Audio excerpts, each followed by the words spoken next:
Hello, class. Welcome back to American History, 11th grade. Uh, the objective today will be to explain the key political, economic, and military reasons why the United States entered World War II.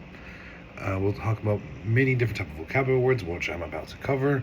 We'll cover about 8 to 10 essential academic vocabulary words and the content-specific terms, all these related to the topic we are learning today about World War II.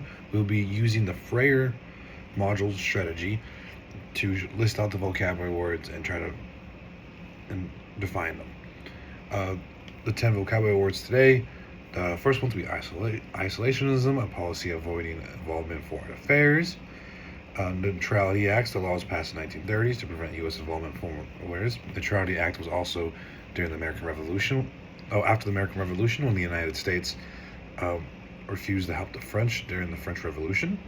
Allied powers involve the act that includes Great Britain, Soviet Union, the United States. So people are fighting against the oppression from the Axis power, which is Germany, Italy, Japan, during World War II. The Lend-Lease Act is a 1941 law allowing the U.S. to send weapons and supplies to allied nations. And number 6 is Pearl Harbor. Most of you probably have heard of Pearl Harbor. It's a U.S. naval base in Hawaii that was attacked December 7th, 1941 by Japan.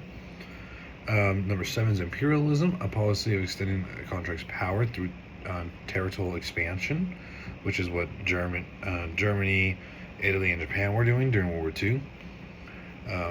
The 8th vocabulary is totalitarianism, a system of government where the United States has complete control over the citizens.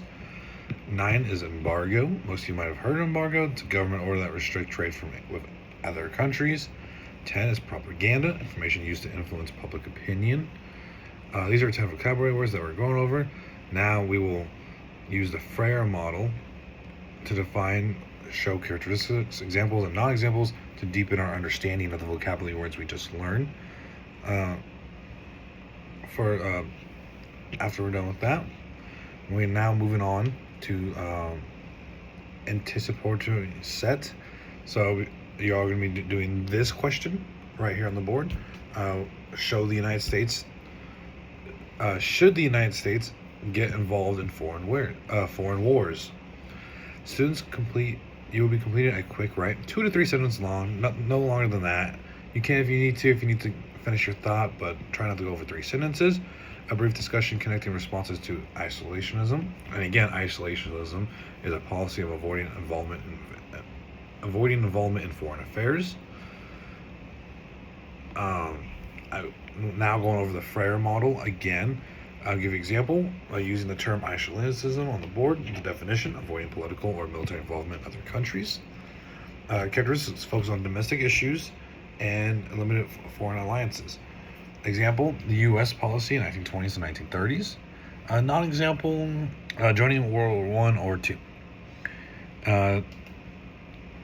Notice how I include characteristics and non-examples. This helps understand what is not. And then this next part is going to take about 15 minutes. It's going to be a guided practice. Students work in pairs to complete the Frayer model. You're going to be needing to do Neutrality Acts, Lend-Lease Act, embargo, Allied power, and Axis power.